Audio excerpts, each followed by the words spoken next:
matin, honneur aux dames, n'est-ce pas? Je vais demander à Valérie si elle veut bien prier pour introduire ce temps que nous allons passer dans la salle Zoom. Avec plaisir. Gloire à toi, Seigneur. Oui, gloire à toi, Seigneur. Quelle merveille de nous retrouver ce matin dans ta présence pour te louer, pour t'adorer, pour t'envoyer, Seigneur, tout notre amour. Ce matin, Seigneur, des flots d'amour montent de notre cœur vers le trône de la grâce. Mais, Seigneur, aussi, des flots d'amour descendent du trône de la grâce vers nous. Merci, Seigneur, parce que tu nous inondes ce matin. Oui. Ton amour, tu inondes tes serviteurs de ton amour. Oui. Merci, Seigneur, pour ces moments précieux. Merci pour ta parole qui va être annoncée. Nous allons parler de toi, parler de ton amour qui est tellement merveilleux et doux et dont nous ne pouvons même pas imaginer, Seigneur, la grandeur tellement il est immense. Oui. À toi la gloire, Seigneur, c'est toi qui trônes, c'est toi qui présides ce matin au milieu de nous. Oui. Merci parce que tu prépares nos cœurs, nos esprits à recevoir ta parole au nom de Jésus. Merci Seigneur. Amen. Amen. Alléluia. Bonjour Christine. Gloire à Dieu. Je laisse la parole à Michel. Oui, aujourd'hui c'est un grand jour.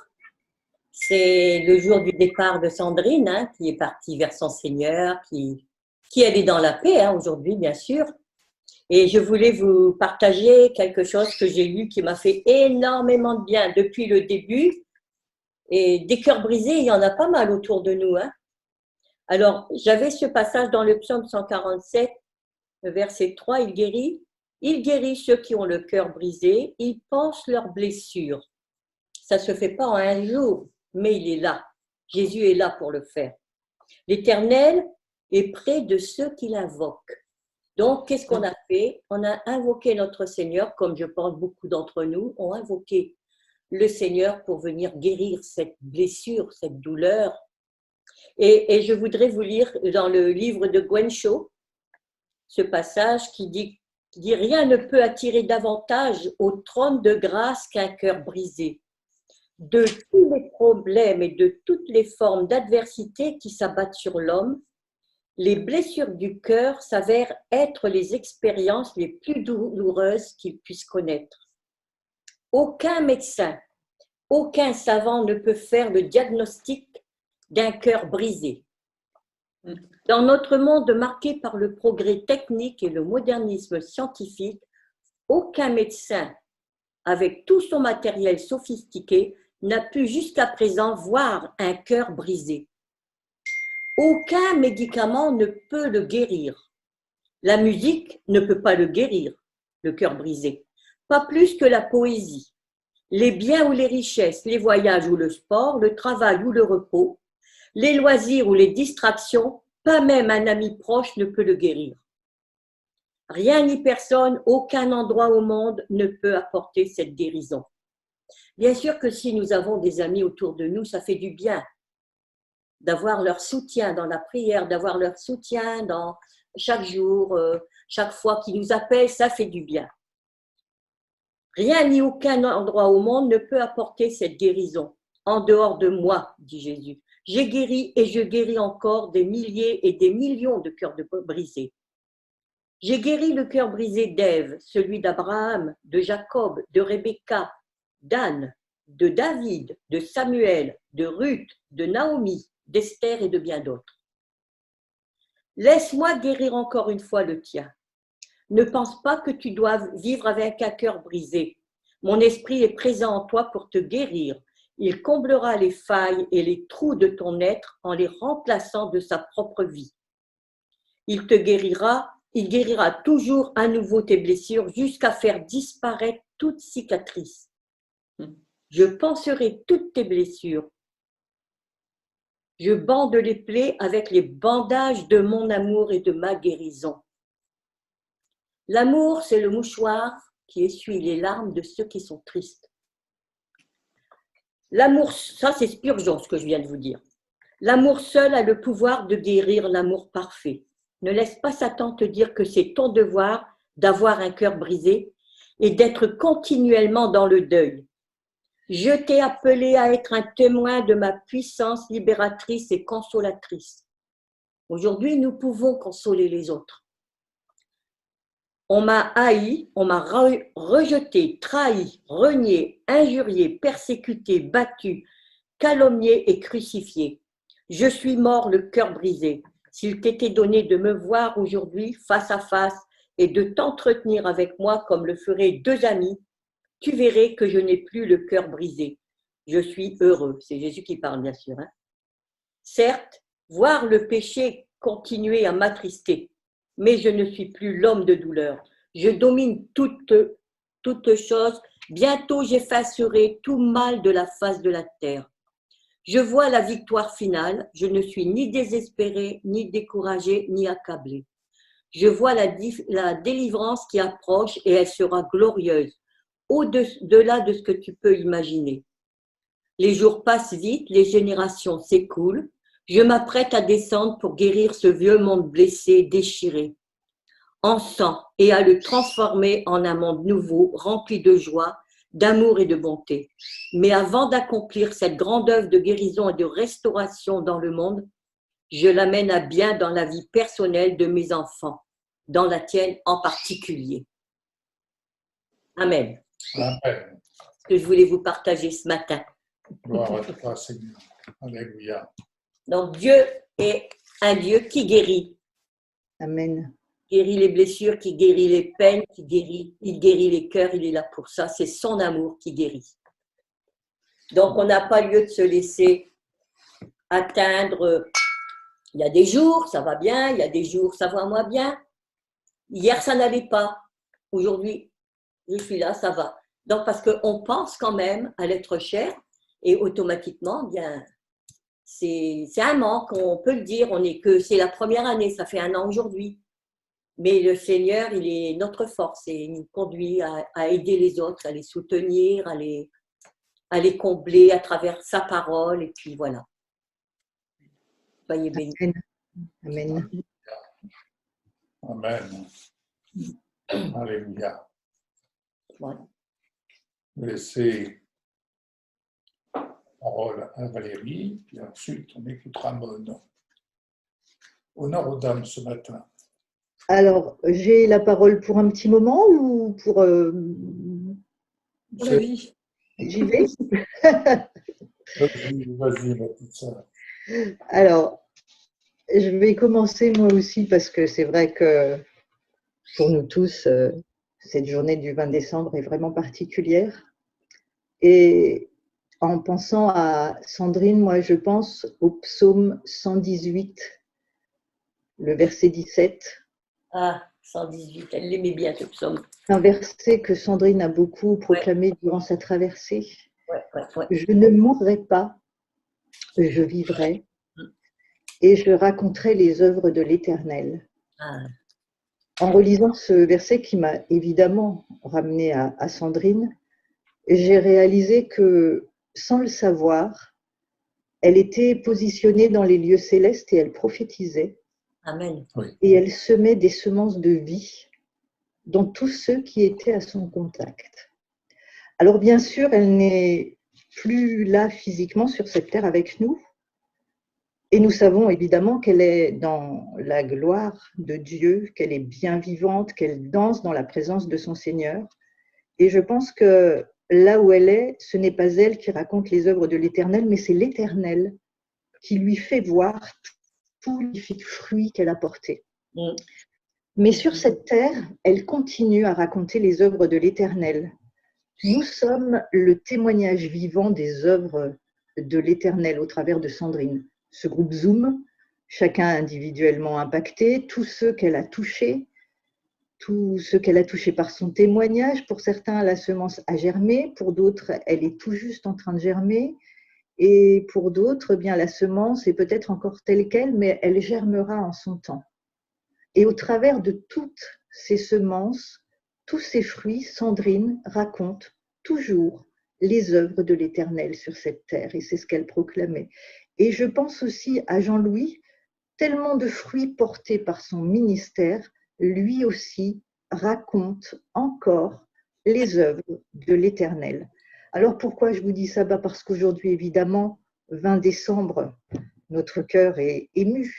Mais c'est aussi pour nous, pour vous, pour nous encourager à ne pas nous relâcher. Continuons à témoigner, à parler, à prier, parce que nous aussi, ce que nous sommes en train de faire aujourd'hui, bien, ce sont des semences qui porteront du fruit jusque dans la vie éternelle. Alléluia. Le message que j'ai préparé ce matin, que je pense le Saint-Esprit m'a inspiré, quand j'ai lu le mot d'ordre du jour hier, Dieu est amour, je me suis dit, Seigneur, on a un problème, enfin surtout moi, parce que c'est pas tout à fait ce que je suis en train de préparer et que je crois que tu m'as inspiré. Mais en y réfléchissant bien, en prenant le temps, je me suis dit, si vraiment, c'est vraiment la preuve de ton amour, c'est vraiment la preuve que tu es amour et que l'amour porte vraiment des fruits et que l'amour est vraiment une puissance. Alors, je vais vous emmener dans le livre des Actes, au chapitre 12, du verset 1 à 11. Et je vais vous le lire comme d'habitude dans la version de la Bible juive que j'aime tout particulièrement. Donc, Acte 12, versets 1 à 11. C'était à peu près à cette époque que le roi Hérode commença à arrêter et à persécuter certains membres de la communauté messianique. Il fit tuer par l'épée Jacob, c'est-à-dire Jacques, le frère de Johanan, Jean. Quand Hérode vit que cela plaisait aux Judéens, il continua et fit aussi arrêter Képha. Képha, c'est Pierre. C'était pendant les jours de la Matzah. La Matzah, ce sont les jours des pains sans levain. Et quand Hérode le fit saisir, il le jeta en prison, le faisant garder par 4 escouades de 4 soldats chacune, avec l'intention de le faire comparaître devant le peuple après Pessa, c'est-à-dire Pâques. Képha était donc gardé en prison, mais la communauté messianique, c'est-à-dire l'Église, il ne faut pas oublier que la première Église est une communauté messianique, ce sont des Juifs qui se sont donnés, qui ont reconnu le Messie. Donc la communauté messianique, qui est la première Église, priait Dieu en sa faveur avec beaucoup d'ardeur. La nuit qui précéda le jour où Hérode allait le faire comparaître, Képha, donc Pierre, dormait entre 2 soldats. Il était attaché avec 2 chaînes et des gardes devant la porte gardaient la prison. Soudain, un ange d'Adonai apparut et une lumière resplendit dans la cellule. Il toucha le côté de Képha et le réveilla. « Debout, dépêche-toi, dit-il. » Et les chaînes tombèrent de ses mains. L'ange lui dit « Mets tes vêtements et tes sandales », ce qu'il fit. « Jette ton manteau sur toi et suis-moi. » Képha sortit et le suivit, mais il ne réalisait pas que ce qui arrivait par l'ange était réel. Il pensait avoir une vision. Ils passèrent devant un premier garde, puis un second, et arrivèrent à la porte de fer qui conduit à la ville. Elle s'ouvrit d'elle-même devant eux et ils sortirent. Ils descendirent jusqu'au bout d'une rue, et tout à coup l'ange le quitta. Puis Képha revint à lui-même et dit « Maintenant je sais d'une manière certaine que le Seigneur a envoyé son ange pour me secourir du pouvoir d'Hérode et de tout ce que le peuple judéen attendait. » Hérode, qui avait sans aucun doute été informé de l'évasion miraculeuse de Pierre et de Jean dans la prison publique, quelque temps auparavant, on peut le lire dans Acte 5, fait garder Pierre par 4 escouades de 4 soldats chacune. Il a sorti l'artillerie. Il a fait exécuter Jacques, le frère de Jean, et pour plaire au peuple, il a visiblement l'intention de faire de même avec Pierre. De son côté, Pierre, qui sait que Jacques a été exécuté, doit également penser que son heure est venue, d'autant qu'il doit se rappeler les paroles que Jésus lui a annoncées, la manière dont il devait mourir. Pierre sait qu'il doit comparaître devant le peuple, ce qui doit forcément lui rappeler également ce que le Seigneur a vécu. Le disciple n'est pas plus grand que le maître. Et il sait également que le peuple s'est réjoui de la mort de Jacques. Et puis le miracle qui s'est produit quand il était en prison avec Jean ne s'est pas reproduit, c'est-à-dire l'ange est venu le libérer. Autant d'éléments auxquels il a eu le temps de penser. On ne sait pas exactement combien de jours et de nuits il a passé en prison, mais la Bible nous dit que c'était pendant les jours des pains sans levain. C'est une période de 7 jours avant Pessa, la Pâque juive, et qu'il devait comparaître après Pessa. Il a donc eu tout le temps de méditer sur son sort. Alors Pierre, qu'est-ce qu'il fait? Il dort pendant, et ça c'est important, que toute la communauté messianique, c'est-à-dire toute l'Église, prie avec ardeur. C'est ce que nous dit le verset 5. Mais la nuit qui précède le jour où il devait comparaître, jour où aurait certainement été signé son arrêt de mort, un ange intervient et c'est une intervention plutôt musclée. Pierre dort certainement dans la paix. Pourquoi? Parce qu'il a accepté, en se basant sur les faits dont nous venons de parler à l'instant, que c'était la fin. Mais il va être tiré de son sommeil d'une manière plutôt énergique, un réveil un brin brutal, on va dire. Hein. L'ange d'Adonai allume la lumière et comme ça ne suffit pas, il lui met un coup dans les côtes. C'est ce qui se passe, verset 7, hein, si vous relisez, c'est concrètement ce qui se passe. Ça me fait penser, si vous avez des enfants, ça a dû vous arriver, le réveil ne sonne pas, on se réveille en retard, on court dans la chambre, on allume la lumière, et comme ça ne suffit pas, on secoue les enfants, on va être en retard. Ou à l'inverse également, quand nous, notre réveil ne sonne pas, les enfants qui arrivent dans la chambre en courant, qui allument et qui nous secouent, maman, maman. Alors c'est un petit peu le genre de réveil que Pierre a vécu dans sa prison. Donc, l'ange allume la lumière, lui met un coup dans les côtes, et lui dit sur un ton qui appelle à obéir immédiatement, debout, dépêche-toi. Un petit peu comme Mireille quand elle appelle à table, je crois. Debout, dépêche-toi. C'est un ordre auquel il faut obéir. Et à cet instant, les chaînes tombent de ses mains. L'ange va donner à Pierre 5 ordres clairs, nets et précis. Des ordres courts. Debout, dépêche-toi. Mets tes vêtements et tes sandales. Jette ton manteau sur toi et suis-moi. Debout, dépêche-toi, réveille-toi. Cette situation et sa finalité n'est pas ma volonté. À cet instant, Pierre, qui s'est basé sur plusieurs événements et même sur la prophétie du Seigneur, n'a pas la bonne lecture de la situation parce qu'il n'a pas pris en compte l'intégralité de la prophétie et parce qu'en plus, il s'est basé sur les circonstances. L'intégralité de la prophétie du Seigneur, je vais vous la lire, c'est dans Jean 21 au verset 18.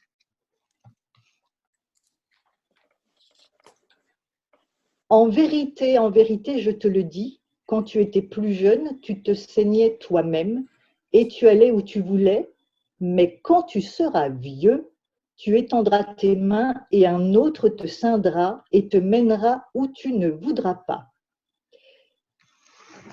Quand tu seras vieux, un autre te ceindra, un autre te vêtira.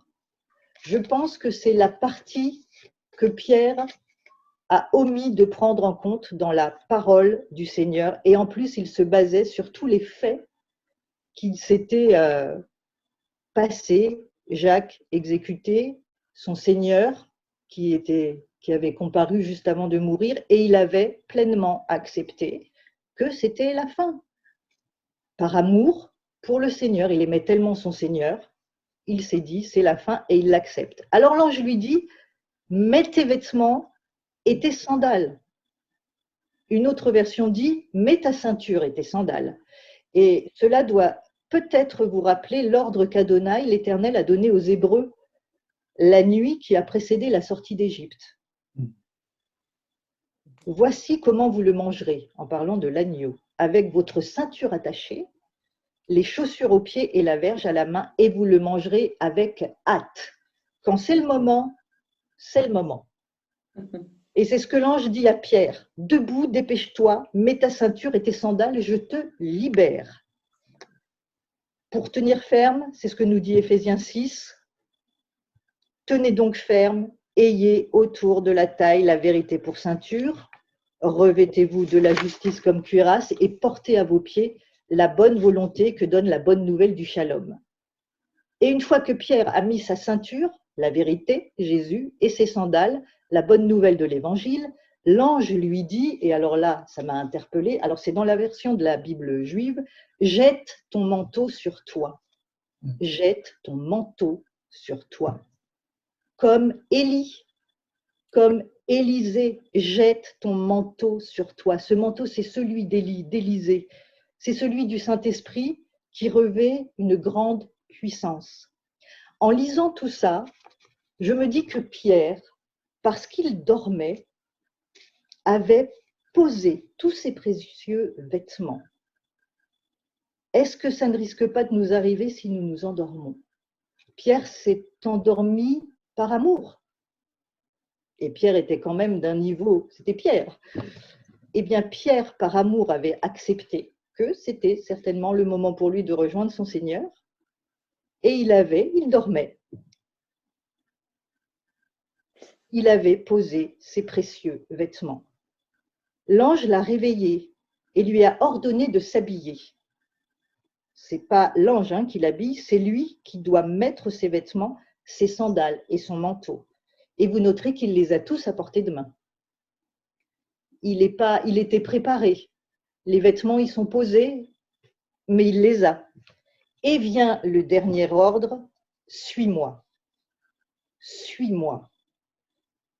Moi, quand j'ai lu « suis-moi », ça a résonné dans mon esprit et je me suis dit, mais la seule personne dans les évangiles qui dit « suis-moi », c'est Jésus. C'est Jésus. C'est Jésus. J'ai cherché, est-ce qu'il y a d'autres « suis-moi » ? Non. Le seul qui dit « suis-moi », c'est Jésus. Alors, est-ce que cet ange d'Adonai qui est venu réveiller Pierre dans la prison ne serait pas Jésus? Moi, je crois que c'est Jésus. Et ça m'a rappelé les trois amis de Daniel dans la fournaise, Shadrach, Meshach, Abednego. La quatrième personne qui était dans la fournaise avec eux, c'était l'ange d'Adonai, c'était Jésus. Daniel, dans la fosse aux lions, un ange de l'Éternel est venu fermer la gueule des lions, c'était Jésus. Dans la prison avec Pierre, c'était Jésus. Alors reprenons Jean 21, cette prophétie sur laquelle Pierre s'est visiblement appuyé et était donc convaincu que c'était la fin. Jean 21, 18, 19. Ayant parlé ainsi, il lui dit « Suis-moi ». Quand il lui prophétise de quelle manière il partira, mais il lui dit juste après « Suis-moi ». Et dans Jean 21, 22, quand Pierre se pose la question « Est-ce que Jean, lui, il ne doit pas mourir ?» Question machin, le bruit court. Il lui dit « Peu importe ce qui arrivera à ce disciple, toi, suis-moi ». Et à nouveau, dans la prison, il lui dit et il lui redit « Pierre, suis-moi ». Et vous noterez que ce n'est pas la première fois que Jésus réveille Pierre. Dans le jardin de Gethsémanée, quand les disciples sont endormis, alors il a emmené avec lui sa garde rapprochée, Pierre, Jacques et Jean. Mais quand il revient et qu'il trouve les disciples endormis, c'est à Pierre qu'il s'adresse. Il ne parle pas aux autres, il part à Pierre. Il réveille Pierre une fois de plus. Alors, dans la suite de l'histoire, Pierre sort et suit l'ange d'Adonai sans vraiment réaliser ce qui se passe, puisqu'il pense qu'il a une vision. Alors, ils passent tous les deux devant un premier garde, puis un second, personne ne les voit, et puis ils arrivent à la porte de fer qui conduit à la ville, et la porte s'ouvre d'elle-même sans aucune intervention humaine. Ils sortent, descendent toujours tous les deux jusqu'au bout d'une rue, et soudainement, l'ange d'Adonai, qui est très certainement, même sûrement, moi je l'affirme, mais bon, c'est Jésus, donc qui le quitte. Et là, Pierre réalise pleinement que le Seigneur a envoyé son ange pour le secourir du pouvoir d'Hérode et de tout ce que le peuple judéen attendait, c'est-à-dire la mort. Je vous ai dit ces choses afin que vous ne soyez pas pris au dépourvu. Ce n'est pas moi qui le dis, hein, c'est Jésus qui le dit à ses disciples dans Jean 16 au verset 1. Tout comme Shadrach, Meshach, Abednego et Daniel, Pierre s'est retrouvé enchaîné, prêt à être exécuté à cause de son amour pour son Seigneur. Mais l'amour appelle l'amour. Dans ces trois cas, c'est l'ange d'Adonai, Jésus en personne, qui est venu les secourir. Alors nous pouvons nous aussi nous retrouver dans une situation difficile que nous acceptons parce que nous croyons comme Pierre, bien que c'est la volonté de Dieu, et nous laissons cette situation aller à son terme. Comme Pierre, nous dormons, mais parce qu'il nous aime, parce que son amour pour nous est bien au-delà de ce que nous pouvons imaginer, il va venir nous réveiller. Alors certes, oui, c'est pas un réveil en douceur, hein, il n'a pas fait « mon petit pitou, réveille-toi » avec une petite douceur sur la joue, comme on pourrait le faire à nos enfants. Non, le réveil a été quand même assez… voilà, il avait besoin d'être secoué et nous aussi, dans certaines situations, nous avons besoin d'être secoués. Quand la lumière resplendit dans la cellule, donc au verset 7, quand je dis avec humour qu'il a allumé la lumière, en fait, c'est une révélation, ça peut être une révélation sur notre situation. Et si cette révélation ne suffit pas à nous sortir de notre sommeil, le Seigneur va nous secouer, comme il a mis un coup dans le côté de Pierre. Et puis, il faudra se mettre en mouvement. Les ordres sont clairs, nets et précis. Debout, dépêche-toi, mets tes vêtements et tes sandales, jette ton manteau sur toi et suis-moi. Et c'est ainsi que les portes de fer qui nous retiennent captifs dans une situation s'ouvriront miraculeusement. Je vous dirais, en ce qui concerne les portes de fer, le psaume 107 au verset 16, car il a brisé les portes de bronze et fait sauter les verrous de fer. Aucune situation ne peut rester fermée. Rappelons également que toute la communauté messianique priait avec ferveur, avec ardeur en sa faveur. On le dit, on le disait et on le redit encore, quand un membre du corps souffre, c'est tout le corps qui souffre. Et ils se sont tous mobilisés, et pas seulement un jour, parce qu'on voit que Pierre a passé plusieurs jours et plusieurs nuits dans cette prison. C'est vraiment un acte d'amour. Pierre, dans la prison, dormait, bien qu'il soit persuadé qu'il allait mourir. Pourquoi ? Eh bien, je terminerai avec ce passage de 1 Corinthiens 13 au verset 7. L'amour supporte tout, il fait confiance, espère tout et endure tout. C'est ce que Pierre pensait et pourquoi il dormait dans cette prison, parce qu'il pensait par amour pour son Seigneur et il acceptait, il a tout supporté, il a fait confiance, il espérait et il a tout enduré. Mais ce n'était pas le moment pour Pierre et le Seigneur est venu le secouer. Et il y a des situations dans nos vies que nous acceptons, mais ce n'est pas le moment. Peut-être on se dit, allez tiens, je vais prendre ma retraite maintenant, c'est plus le moment. Tiens là, j'ai plus les capacités de faire ça. Oui Seigneur, tu m'avais fait une promesse, mais là, non. Voilà. Et le Seigneur va surgir avec sa lampe torche, avec sa maglite, pour vous dire, non. C'est pas terminé, j'en ai pas terminé avec toi. Il y a encore beaucoup de choses à faire et beaucoup de fruits à porter. Amen. Voilà ce que je voulais vous dire ce matin. Merci beaucoup Valérie, c'est très intéressant. Amen. Je vais prier parce que maintenant c'est Monique Jaillet, donc pour ceux qui ne connaissaient pas, qui est en haut là, qui va apporter une petite exhortation ou je ne sais pas ce qu'elle a préparé. Et voilà, donc je vais prier. Seigneur, nous te disons merci, nous te rendons grâce parce que nous sommes toujours prêts à entendre, à écouter ce que tu veux nous dire. Et nous te remercions, Père éternel, d'inspirer ta servante, qu'elle puisse apporter ce dont elle a sur son cœur, qui vient de toi, au nom de Jésus. Amen. Amen. Bonjour à chacun. Bonjour. Soyez bénis en cette journée toute spéciale, toute spéciale. Après, on n'a plus rien à dire. Alors, très drôlement, Valérie, on ne s'est pas parlé. Mais lundi de cette semaine, j'avais un Zoom et j'ai dû parler pendant 20 minutes. Il y avait beaucoup de monde, mais c'est bien en Zoom, on ne les voit pas. Comme ça, on n'est pas intimidé. Et j'ai parlé sur Acte 12, sur Pierre, qui est en prison.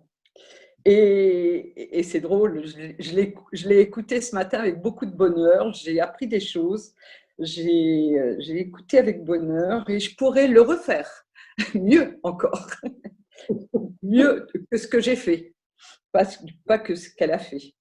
Et j'aimerais juste, alors je ne vais pas rajouter, je vais juste dire une chose, c'est que Pierre, c'est quand même un peu une tête brûlée, hein, parce que quand Dieu lui parle, des fois, il renacle un peu. Hein, quand il est sur la terrasse et que Dieu lui dit « tu es mange », vous connaissez tous cette histoire. Oh, mais Seigneur, alors non, pas moi, j'ai jamais fait ça, hein, c'est pas possible.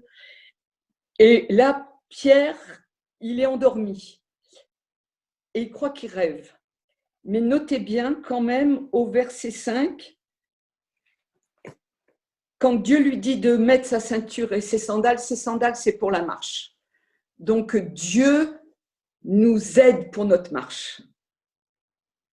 La marche, c'est quelque chose d'important. Amen. Donc la ceinture, c'est vrai que ça nous donne des forces, n'est-ce pas Yves? Spécialement la ceinture, ça nous aide un peu à tenir bien droit, bien comme il faut. Mais les sandales, c'est la marche. Donc, il ne lui dit pas comment attacher, mais il lui dit « attache tes sandales ». Il lui donne bien cet ordre. Il ne lui dit pas « mets-les sous le bras, mets tes sandales et attache-les ». Donc, il faut qu'on ait nos sandales bien attachées pour servir Dieu. Voilà. Et quand même, il est dit tout de suite derrière « Pierre, obéis ». Point à la ligne.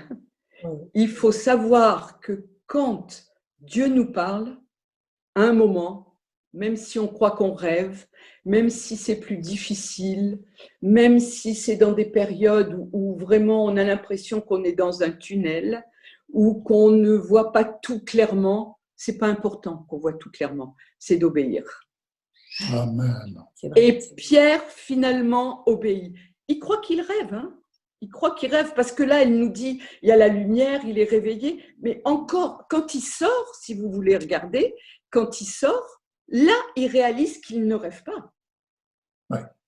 Mais quand l'ange le quitte, il a les sandales et il peut marcher. Et il avance. Et il va où? À l'endroit où on prie. Amen. Qu'est-ce qu'on fait quand on a obéi au Seigneur, même dans les moments difficiles, qu'on a mis notre ceinture, qu'on a lu la parole, qu'on s'est réjoui, qu'on a loué Dieu, qu'on a encouragé des amis? Est-ce que là, d'un seul coup, on se met en action? Il aurait pu rester là en disant « je ne comprends rien. Je croyais que j'allais mourir. » Non, il a les sandales. Et il va de l'avant, et il va où il peut être fortifié, où il va voir des frères qui prient. Bon, les frères, ils n'y croient pas trop sur le moment. Hein. Ils traitent la servante d'un petit peu zouzou. Hein. Ils lui disent « non, mais toi, tu as rêvé, hein, ça ne va pas ». Elle est tellement surprise qu'elle n'ouvre même pas la porte. Et elle va crier « il y a Pierre devant la porte, il y a Pierre devant la porte ». Et ça, c'est excellent. Moi, ça me ravit parce que par moment, on a la réponse à la porte, mais on n'ouvre pas, hein, parce que c'est tellement surprenant pour nous qu'on n'ouvre pas la porte. Et on retourne et on crie « ouais, le Seigneur m'a parlé, ouais, c'est génial et tout ça ». Va ouvrir la porte, ouvre la porte, fais encore un acte. Fais encore un acte. Tu as déjà mis tes sandales, tu as marché, fais un autre acte, ouvre la porte. Et là, tu vas voir la bénédiction de Dieu. Là, tu vas voir la bénédiction de Dieu qui était Pierre pour les chrétiens. Et moi, ce passage, il me touche. Je l'ai reçu, je l'ai prêché dernièrement, je l'ai prêché dans un autre Zoom. Mais j'ai reçu ce passage vraiment très clairement où Dieu alors, Valérie nous donne tout ce qui se passe et tout. C'est très intéressant, très intéressant. Moi, je me suis arrêtée surtout sur le pratique. Vous me connaissez, hein, je suis une matheuse, je suis pratique. Moi, il faut y aller. Hein. Il faut bouger. Il ne faut pas seulement dire le Seigneur m'a dit que quoi. Rien. Donc, il est quand même endormi encore, hein, parce qu'il croit qu'il rêve. Donc, dans son rêve, il obéit quand même. Hein. Dans son rêve, mais là, au moment où il met ses sandales, où il met sa ceinture, il obéit. Et merci Seigneur. Et après, on le voit marcher. Et après, il va de l'avant. Et j'avais rien préparé ce matin. Merci Valérie. Tu me donnes le passage. Je l'ai prêché ce lundi en Zoom. Voilà. Et je disais, je pense que Dieu nous parle dans ces temps. Oui. Et je vais vous dire juste un petit quelque chose de mon. J'avais pas pensé venir ce matin. Si, je l'avais pensé. J'ai mis des petits messages comme ça. Et puis je m'étais dit, il y a un moment où je vais aller leur faire un bisou. Et je trouvais que ce matin, c'était le moment du. Oui. À tous ceux qui sont là et à tous ceux qui ont quand même un peu le cœur en vrac. Soyons honnêtes. On a le cœur en vrac le jour d'avant, Oui. pas pendant, le jour d'après. Oui, j'ai vu, tu l'as envoyé. Mais il faut savoir que Dieu, dans tous les moments, il est là. Amen. Amen. Et il est toujours prêt à nous réveiller. Oui. Parce que de temps en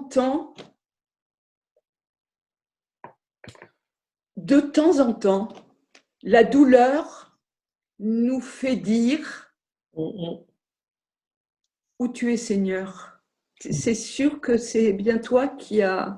Écoutez, j'avais une amie, je fais un peu le tour des veuves toutes les semaines, je téléphone à toutes mes amies qui sont veuves et qui m'encouragent. Il y en a une cette semaine qui m'a dit, tu sais, moi, il y a 10 ans, il me manque toujours. J'ai dit, ne me dis pas ça, franchement. Stop, lâchez-moi les veuves. Déjà, je ne vous avais pas demandé d'être dans votre camp. Déjà, hein, vous me lâchez. Mais il est vrai qu'ils nous manqueront toujours. Mais comme tu disais, Valérie, le travail continue. Déjà, leur travail continue. Et en plus, ce qui peut nous réjouir, c'est que maintenant, ils ont toute la révélation que nous n'avons pas, nous. Et la dernière fois que j'avais un jour, comme toi, Michel, hier, un jour de cafard, où je disais, oh, en plus, confinement, on est 2 fois confinés, on est tout seul, on est confinés. Je disais, Seigneur, mais il me manque. Qu'est-ce que tu veux que je te dise d'autre? Je ne veux pas te mentir, il me manque. Et Dieu m'a donné cette révélation que lui, il avait maintenant toute la révélation et qui se réjouissait. JL, je l'ai vu souvent dans sa Bible, je l'ai vu souvent nous dire ça, on ne le comprend pas bien, ou Dieu m'a révélé ça, ou Dieu… Et là maintenant, il a la révélation. Il est dans la paix parfaite, et Sandrine aussi. Et c'est ça qui est notre consolation. Oui.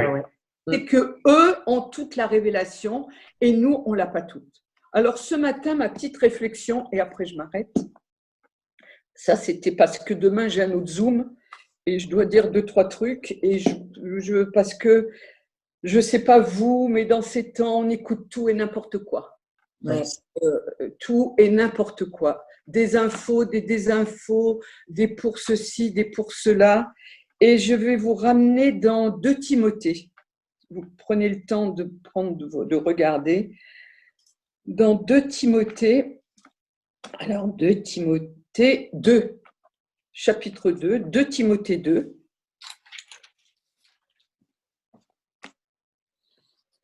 C'est bon, vous y êtes? Oui. Verset 23. Refuse les spéculations absurdes et sans fondement. Tu sais qu'elles suscitent des querelles. Si vous êtes à un petit repas, commencez à parler des événements. Tu vas te faire le vaccin, tu vas pas te faire le vaccin, tu te fais tester, tu te fais pas tester. Et là, d'un seul coup, il y en a pour, il y en a contre, il y en a ceci, il y en a cela. Et qu'est-ce que ça fait? Ça suscite les querelles. Or, il n'est pas convenable pour un serviteur du Seigneur, j'ai dit ça, mais on est tous des serviteurs, hein. On n'a pas besoin d'avoir un nom, un titre, on est tous des serviteurs. Il n'est pas bon, les serviteurs du Seigneur, d'avoir des querelles. Qu'il se montre au contraire aimable envers tout le monde, capable d'enseigner et de supporter les contrariétés. Ah, ça veut dire qu'on peut avoir des contrariétés. Oui. Il doit instruire avec douceur les contradicteurs. Alors ça, des fois, moi, c'est un peu difficile. J'ai envie de penser dans ma tête, oh, quelle bande de... Top. Il doit instruire avec douceur les contradicteurs. Qui sait si Dieu ne les amènera pas ainsi à changer d'attitude pour connaître la vérité. Alors, ils retrouveront leur bon sens. Parce que les contradicteurs, ils n'ont pas toujours leur bon sens. Ils sont motivés par des informations, par leur manière de penser, par leur religiosité. Oui. Parce qu'on peut être des contradicteurs religieux aussi. Oui, mais moi, regardez Pierre, moi, Seigneur, non, j'ai jamais mangé rien d'impur. Moi, Pierre, s'il te plaît, enfin, mets-toi à la réalité. Il reconnaît que c'est le Seigneur quand même. Et le Seigneur doit lui parler 3 fois. Et une 4e fois, il lui dit, il y a ces gens qui sont devant la porte là. Tu les suis.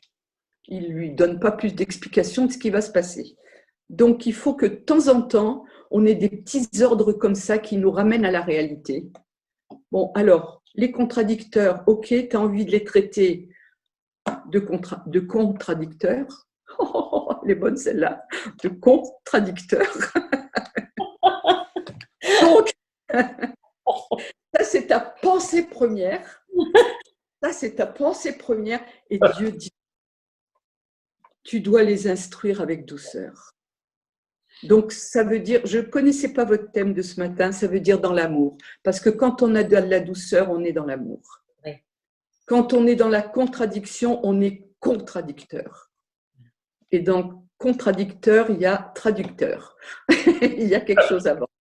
Donc, restons dans cette attitude d'amour et de compréhension. Ne laissons pas toutes les contradictions, toutes les choses. Restons dans la paix parce que Dieu, lui, a un plan même pour les contradicteurs. Et des fois, on est nous-mêmes nos contradicteurs. Donc, on doit aussi se parler avec douceur en se disant, là, tu vois, tu penses comme ça, mais ce n'est pas tout à fait juste. Reviens. Va vers les frères, va vers les sœurs, mets-toi dans la parole de Dieu. Ce livre est un grand livre de psychologie. Là-dedans, on sait exactement ce qu'on doit faire. Oui. On sait exactement. Alors, on n'en a pas toute la révélation du temps, du moment, des situations qui nous arrivent, qui arrivent là. Et en ce moment, il y en a tellement que ça pourrait nous brouiller la tête.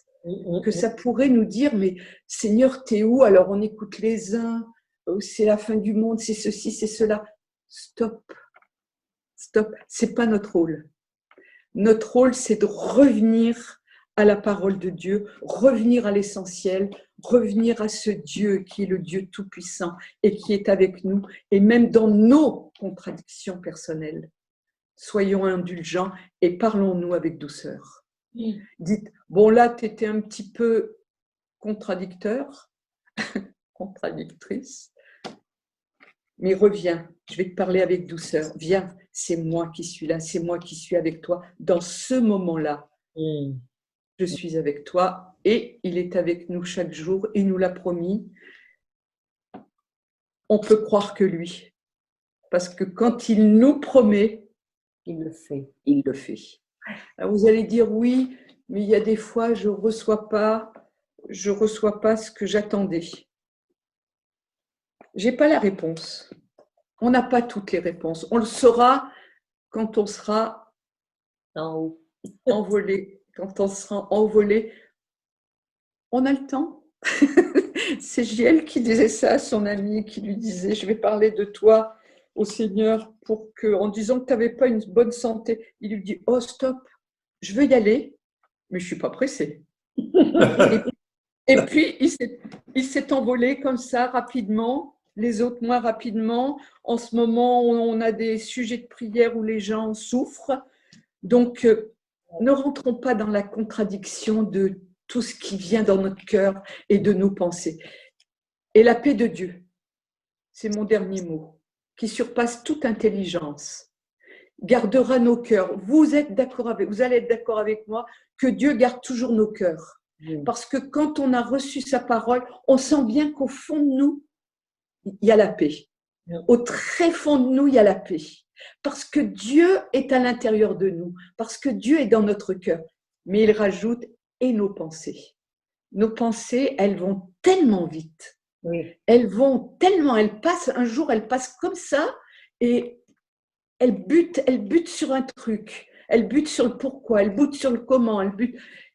Gardera nos cœurs et nos pensées. Et ce qu'on doit faire, c'est garder nos pensées.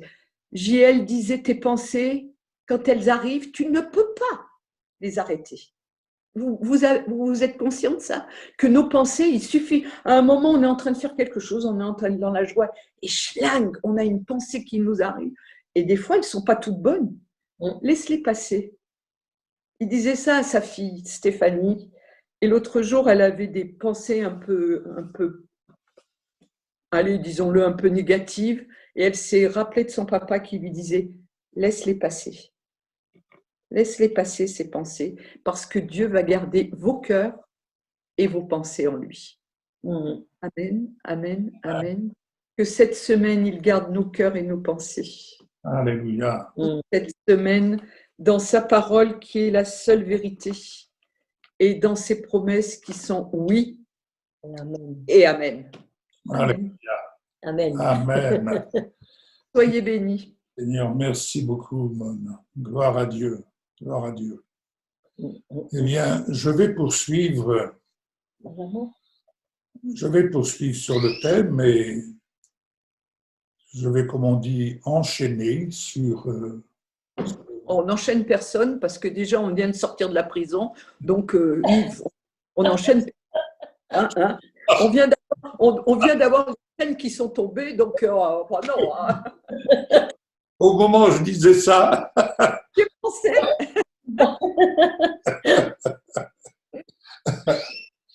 non, disons pourquoi je parlais du thème de l'amour, parce que en fait, je suis profondément interpellé justement dans le contexte, dans la traversée que chacun d'entre nous vivons, et chacun d'entre nous avons nos propres réactions, notre propre regard, et tantôt une telle pensée, tantôt telle pensée et autres. Mais ce qui nous est le plus précieux, à mon humble avis, c'est l'amour de Dieu. Avoir conscience de l'amour de Dieu. Et comme cela vient d'être dit par Mon dans Timothée, il est subtil d'être détourné de l'amour. Évite les controverses insensées et stupides, car tu sais qu'elles produisent des querelles. Voilà. Donc, dans ce que nous entendons, dans tout ce qui vient vraiment autour de nous envahir quelque part, il y a une chose essentielle que nous ne devons pas oublier, et au contraire, ce à quoi nous devons nous attacher, rester vraiment attachés, les regards fixés sur Jésus, c'est l'amour. Et à ce titre-là, j'ai déjà eu l'occasion d'en parler. Vous savez, je repense toujours, lorsque je me trouvais là-bas à Paris, il y avait la venue de nos bien-aimés TL et Daisy Osborne. Je me souviens, Mon était là également. Mais je me souviens qu'à un moment donné, j'avoue, je n'étais pas, comme on dit, dans mes baskets. J'étais pas bien, c'était pas bon jour, c'était un jour sans. Et c'était la dernière réunion, et en plein milieu de son message, le frère Osborne va m'interpeller. Mais comme on dit, je l'entends dire, est-ce que le frère Gravé est là, et avec son accent, que nous aimions beaucoup. Et bien entendu, il y a plusieurs Martin, il y a plusieurs Dupont. Gravé, il y en a beaucoup. Mais bon, qu'à cela ne tienne. Parlez de toi. Oui, oui. Et l'ami qui était là avec moi, il me dit, mais c'est toi qui l'appelles, hein? Et alors, avec les projecteurs, puisque c'était filmé, ils ne me voyaient pas, bien entendu. J'étais au fond de la salle. Donc, je me suis levé et je me suis avancé, mais en me demandant qu'est-ce qu'il me voulait. Et lorsque je suis arrivé, ce moment que j'ai vécu, je ne l'oublierai jamais. Ce moment que j'ai vécu, il a été unique dans ma vie jusqu'à ce jour. Il est descendu quelques marches de l'estrade et il était vraiment face à moi. Nous étions, c'est qu'à le dire, les yeux dans les yeux. Et quand il m'a dit, frère Gravé, je vous aime beaucoup. Je peux vous assurer, mes bien-aimés, que lorsque ces paroles ont résonné, tout mon être, oui, ce regard qui m'a transpercé, et tout mon être, eh bien, je tremblais et je voyais le coup que j'allais tomber, je n'arrivais pas à me tenir là et de me dire, dites à l'Assemblée ce que le Seigneur vous a donné. Et là, je me disais, mais qu'est-ce que je dois dire? Je n'étais pas du tout alors dans le coup, mais qu'est-ce que je dois dire? Et vous savez, je vais prendre une image avec une mesure, entendant bien, mais j'avais le sentiment d'être mené à l'abattoir, n'est-ce pas?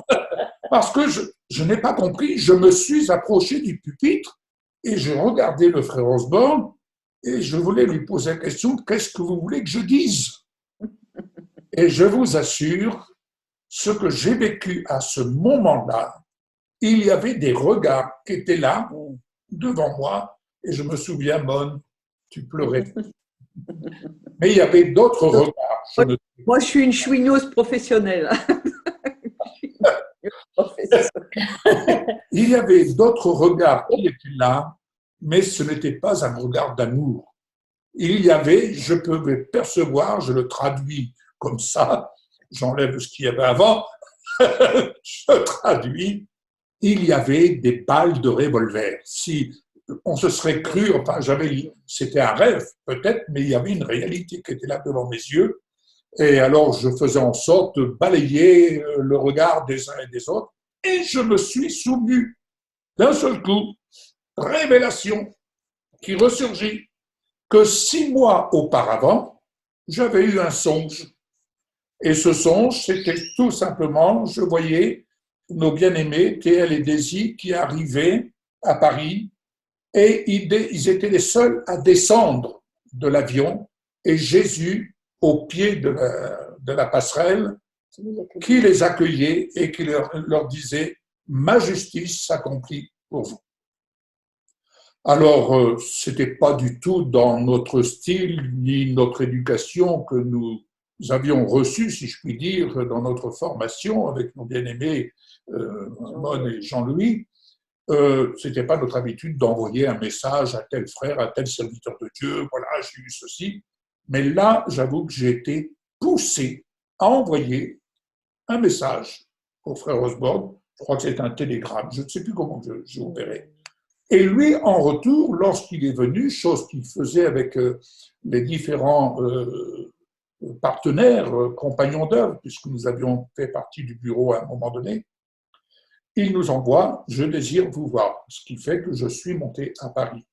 Et quand il m'a dit « Dites ce que le Seigneur vous a donné », et je ne comprenais pas, j'étais tellement pénétré de cet amour. J'imagine, comme Valérie le disait, cette lumière d'un seul coup qui est là, oui, on croit rêver. Je peux dire, on croit rêver. J'ai cru rêver. J'étais là et transpercé et essayant au mieux de maîtriser, si je puis dire, la situation. Et quand j'ai eu la capacité de dire ce que j'avais reçu, peu après la réunion, j'ai été reçu par nos bien-aimés TL et Daisy, et là, ils m'ont dit, parce que nous avions reçu votre message, nous avons pris la décision de venir. Et à cette époque, sur l'ensemble des serviteurs, des invités des États-Unis, il y avait, je crois, environ 9 couples qui étaient invités. Ils ont été les seuls à prendre la décision de venir. Ouais. Donc, vous voyez, l'obéissance, comme disait Bonne, on obéit, on ne discute pas, on obéit. Voilà. Et on sait qu'on doit le faire, on ne comprend pas le pourquoi du comment, mais on le fait, et ça, c'est quelque chose qui est là dans le cœur. Alors, pourquoi je vous partage cela? Parce que il y a beaucoup de cœurs qui sont en vrac, pour reprendre l'expression de Bonne, et beaucoup de cœurs ont grand besoin de l'amour de Dieu. Ils ont besoin de l'amour de Dieu. J'ai écouté la semaine dernière, enfin cette semaine, je crois, oui, j'ai écouté une maman spirituelle aussi qui nous a amenés au Seigneur, Danielle Panier, et je veux reprendre ce qu'elle disait. L'important n'est pas de croire en Dieu, mais de l'aimer. Amen. De l'aimer. Autrement dit, d'aimer l'amour. Dieu est amour. Et qui peut définir Dieu? Dieu est amour et l'amour ne se définit pas. C'est la nature divine. Et nous comprenons fort bien, et justement, parce qu'il y a en nous un processus de traduction, de traducteurs qui se présentent à la porte et qui, bien entendu, nous font tourner en rond, n'est-ce pas? Tel a dit ceci, tel a dit cela. Et en nous, il y a le traducteur. Vous savez, vous ouvrez Google, vous pouvez demander traduction de telle langue. Eh bien là, il y a quelque chose qui s'ouvre en nous et tout de suite, il y a un traducteur, pour ne pas dire des traducteurs qui se présentent. Je préfère vous dire, et je vous donne conseil, laissez-les à la porte, n'est-ce pas? Ils n'ont rien d'intéressant à vous servir ni à vous livrer. Le seul traducteur qui peut nous aider à comprendre ce que nous traversons, et surtout comme il l'a fait avec Pierre, comme il l'a fait avec Mon, comme il l'a fait avec nous et comme il le fait avec tant d'autres, n'est-ce pas? Il nous fait comprendre, pour la simple et bonne raison, toute chose concourt au bien de ceux qui croient. Non. Qui aiment Dieu. De ceux qui aiment Dieu. La question demeure toujours, c'est comme quand on met la clé de contact pour démarrer notre voiture, est-ce que j'ai de la batterie?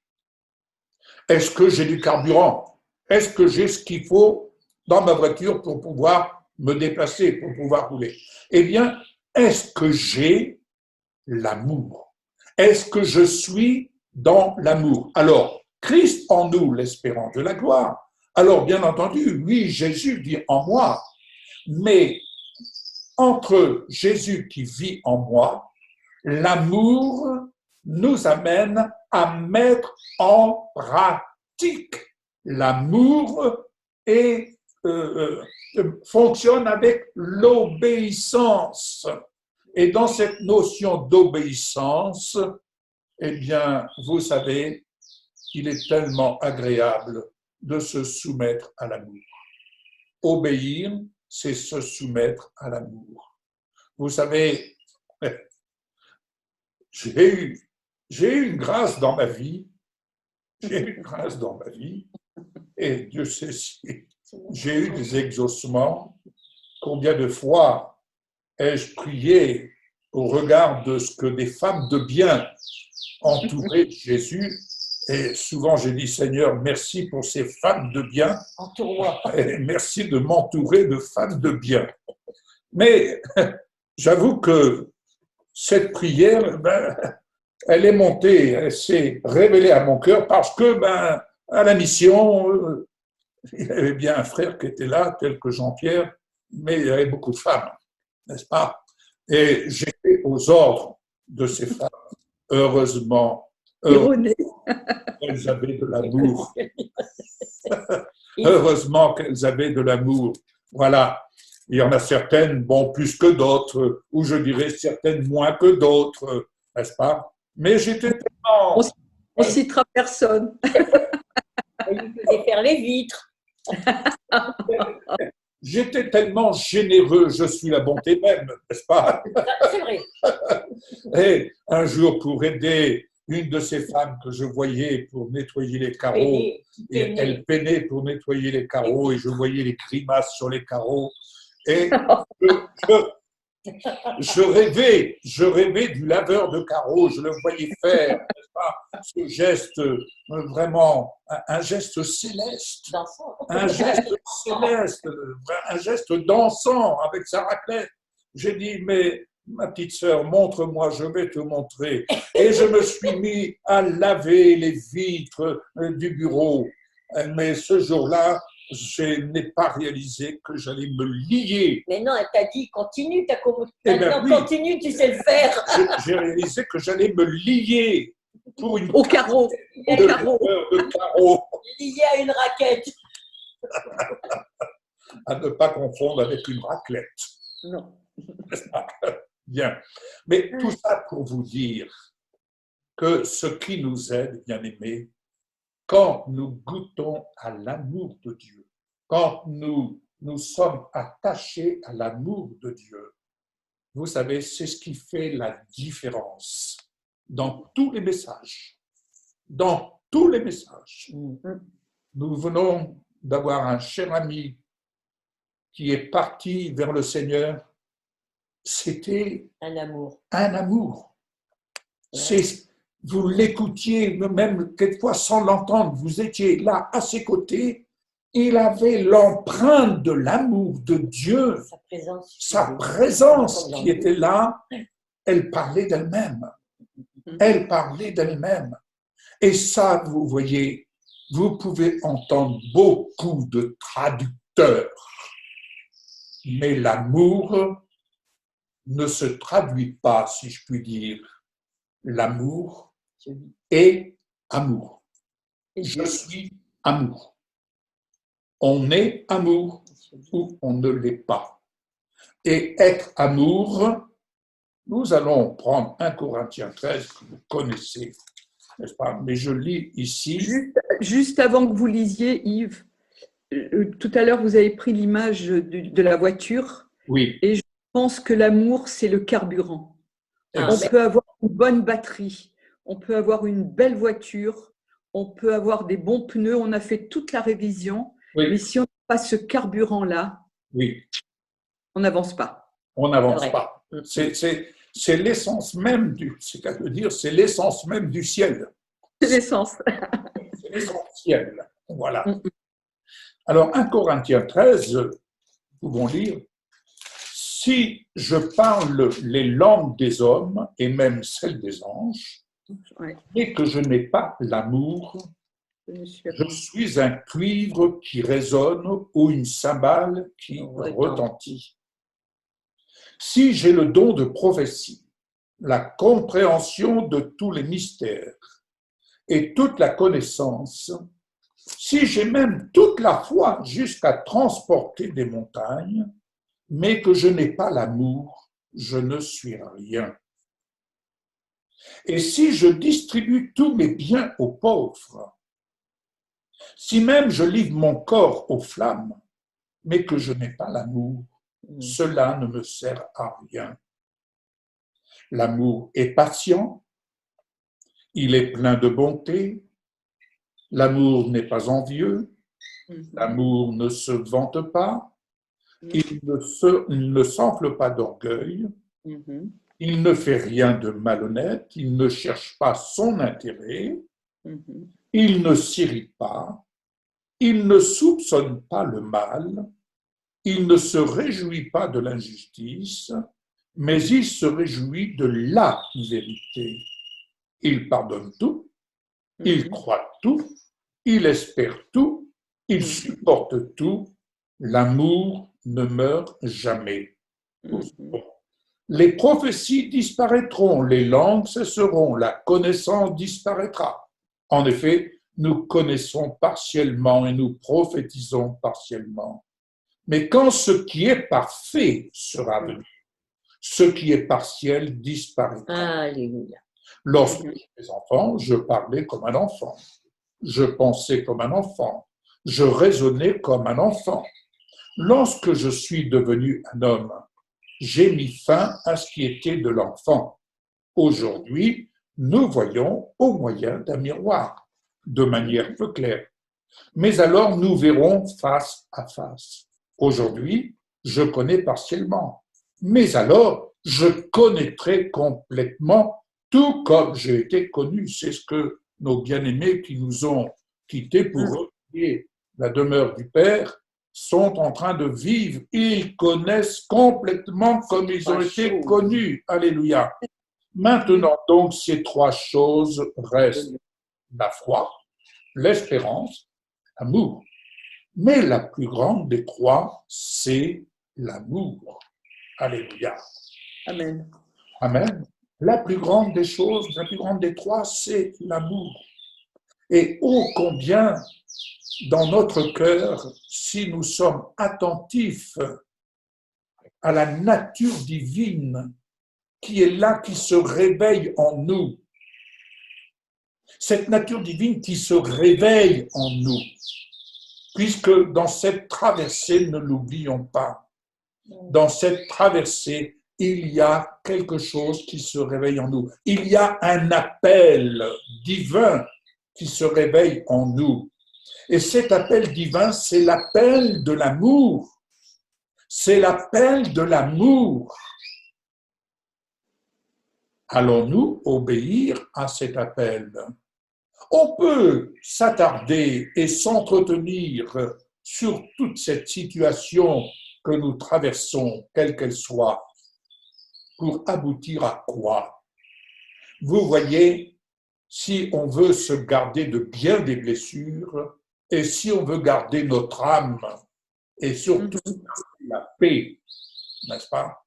Eh bien, l'amour nous donne tous les ingrédients, toutes les réponses, tout le soutien dont nous avons besoin. Quand il est dit, il ne s'irrite pas, il ne soupçonne pas le mal, autrement dit, il n'y a pas de suspicion, il n'y a rien de tout cela. Il espère tout, il supporte tout. L'amour ne meurt jamais. Amen, amen, amen. L'amour ne meurt jamais. Le plus grand drame de ce que nous disions avec Michel, et vous savez ce qui est terrible pour des gens qui partent comme ça, par des souffrances ou que sais-je, mais la grâce que nous disons, la grâce de Dieu que nous avons vécue, et avec Michel nous en parlons, le véritable malheur n'est pas que Sandrine soit partie. La joie que nous avons dans notre cœur, la consolation que nous avons dans notre cœur, c'est d'avoir été en capacité de l'accompagner, non seulement nous, sa sœur, son frère, ses amis comme Valérie, Christelle, Monique, tout ça. Nous l'avons accompagnée. Mais en l'accompagnant pour qu'elle reste sur sa montagne, sur les hauteurs, nous l'avons accompagnée afin qu'elle ne redescende pas dans sa foi. Mais à vrai dire, je ne sais pas lequel d'entre nous est-ce que c'est elle que nous avons aidée ou est-ce que c'est elle qui nous a aidés? Ouais. J'ai plus le sentiment qu'au travers de cette épreuve, eh bien, oui, au travers de cette épreuve, il y a eu un sujet de joie. Elle a boosté. Elle nous a boosté. Le Seigneur est venu nous booster au travers de la situation. Alors, le plus grand malheur que certaines personnes ou certaines familles peuvent vivre, c'est quand la personne abandonne la foi. Abandonne la foi, l'espérance, l'amour. Les trois. Ça, c'est terrible. Mais au contraire, la foi, l'espérance, l'amour, L'animé. c'était vraiment le véritable trépied, le socle sur lequel nous étions reposés. Et tous les kilomètres que nous avons faits, les déplacements que nous avons faits, ça a été ce socle qui nous a portés, qui nous a soutenus et qui nous a permis, je dirais, de rester la tête au-dessus de l'eau. Alléluia. Comme pour Séverine et Sam. Amen. Jour et nuit. Jour et nuit. Et pareil pour, bien entendu, son frère et sa sœur. Gloire à Dieu. Alors, bien-aimés, rappelons-nous juste quelques versets. L'important d'aimer Dieu. D'aimer Dieu. Vous savez, je reprends ce que notre bien-aimé Daniel disait. J'ai beaucoup apprécié ce qu'elle a partagé. Mais beaucoup de gens disent « je crois en Dieu », mais ils ne mettent pas en pratique. Bon. Mais le fait de dire « est-ce que tu aimes ton Dieu ?» c'est dire « est-ce que tu aimes l'amour ?» Est-ce que tu aimes l'amour ou est-ce que tu t'aimes toi? Donner sa vie au Seigneur, c'est donner sa vie à l'amour. Je prendrai un exemple dont j'utilise très souvent lorsque je partage la parole. Ces chrétiens de la Macédoine, par exemple. Vous allez me dire, c'est un autre sujet. Non, mais écoutez bien.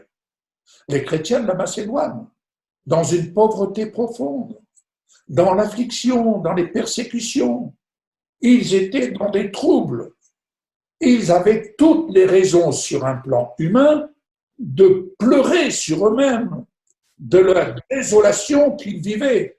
Mais voilà, ils apprennent que les saints à Jérusalem ont besoin d'un secours. Que vont-ils faire dans leur pauvreté profonde?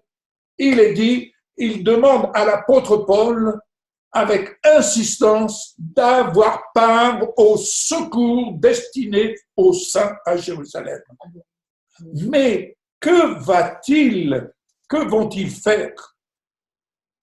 Ils vont d'abord se donner eux-mêmes au Seigneur.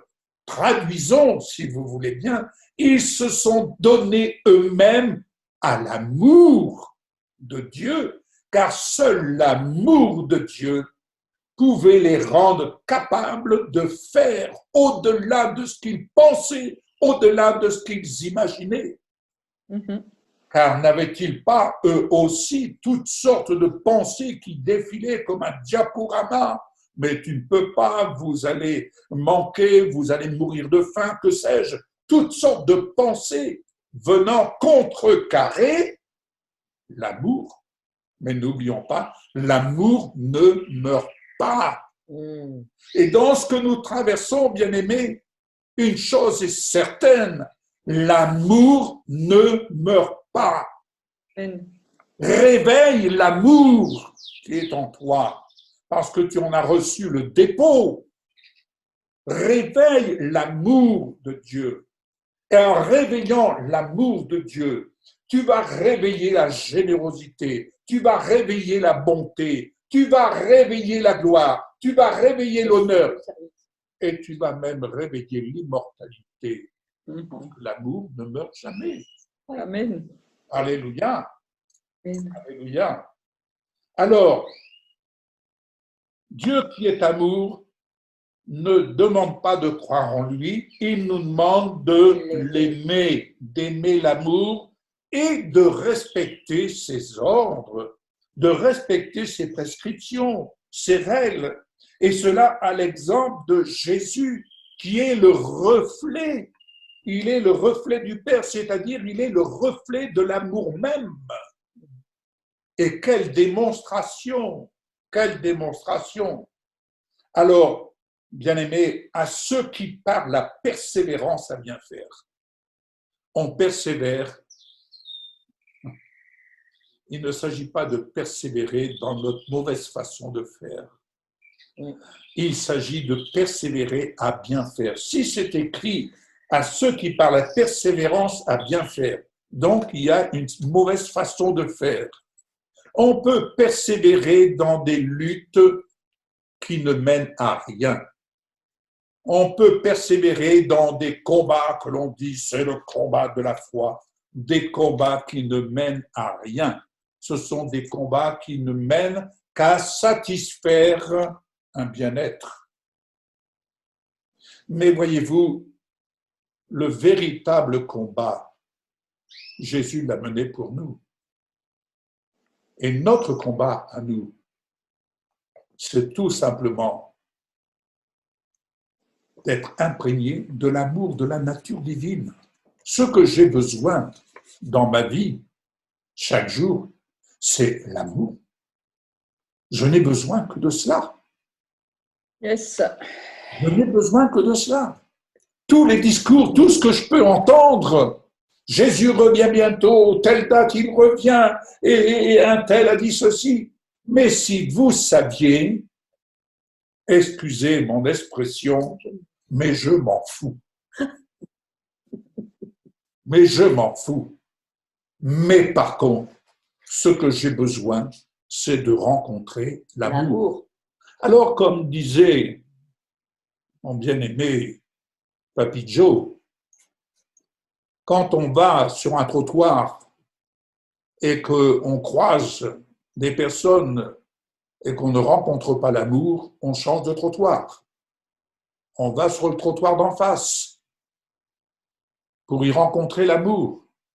Et voyez-vous, bien-aimés, il y a quelque chose que le Seigneur m'enseigne, et au travers de toute cette dispersion qui s'est manifestée, il faut le dire, toute cette dispersion, qu'est-ce que les gens recherchent aujourd'hui? Est-ce qu'ils recherchent l'ambiance? Pierre a recherché, oui, Pierre, je dis bien, il s'est rendu, comme cela nous a été rappelé, il s'est rendu là où il y avait un lieu de prière. Il s'est rendu parce qu'il y avait certainement un lieu d'amour. Et là où on se rend, c'est pour y trouver l'amour. On peut trouver bien et entendre bien des discours, on peut entendre beaucoup de choses, bonnes, moins bonnes, ce n'est pas le sujet. Ce que nous avons besoin et ce que chacun d'entre nous, nous avons besoin, c'est de rencontrer ce qui est vrai. Et ce qui est vrai, c'est l'amour de Dieu. Ce n'est pas pour rien, n'est-ce pas, que nous sommes encouragés, exhortés à nous attacher, à nous affectionner aux choses d'en haut. Laissons les choses d'en bas. Laissons tous les contradicteurs. Laissons tous les contradicteurs. Mais essayons de nous détacher des contradicteurs pour nous attacher à la traduction de l'amour. Et la traduction de l'amour, ce n'est pas des mots, ce sont des actes.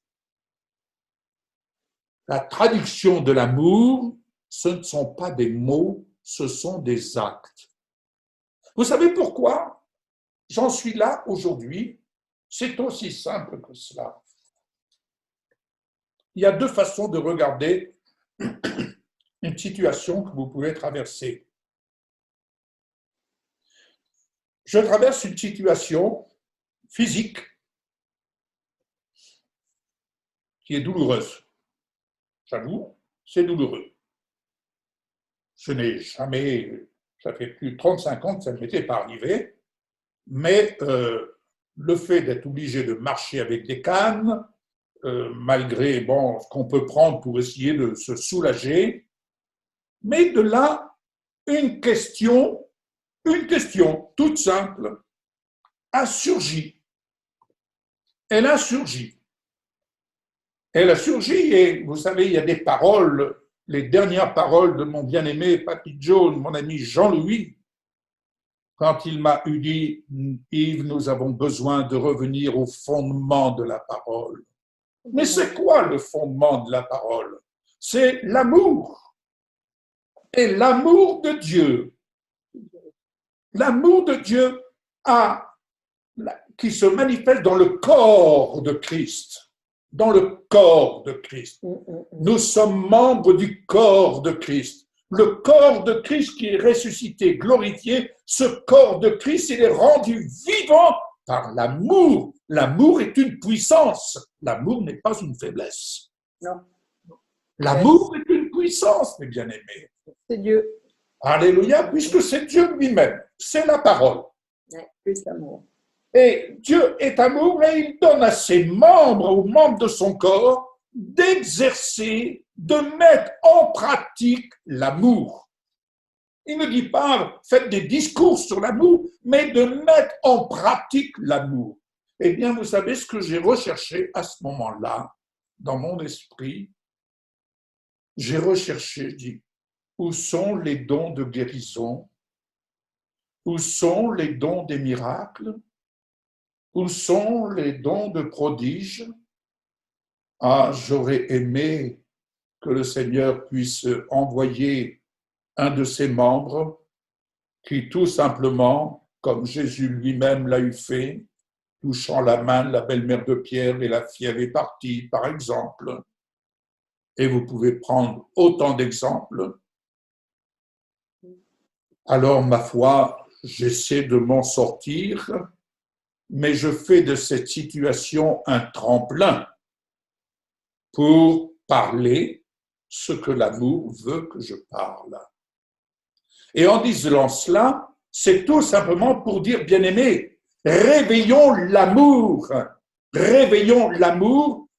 et que l'amour nous utilise puisque nous sommes utilisables par l'amour.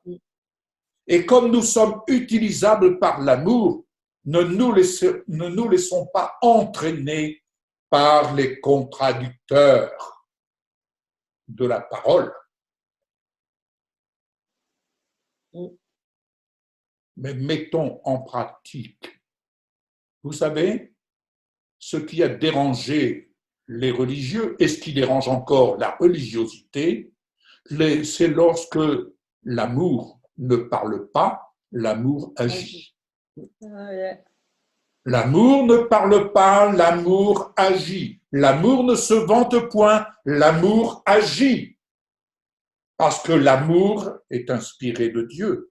Et quand l'amour est inspiré de Dieu, que nous reste-t-il? L'obéissance, on passe aux actes, comme nous l'a si bien rappelé la servante de Dieu, Monique. Alléluia. Amen. Alléluia. Et ça, vous savez, nous sommes nés de Dieu et nous avons été au sein d'une équipe où nous avons appris, j'ai bien dit, nous avons appris et nous apprenons encore à aimer, mais d'une façon pratique.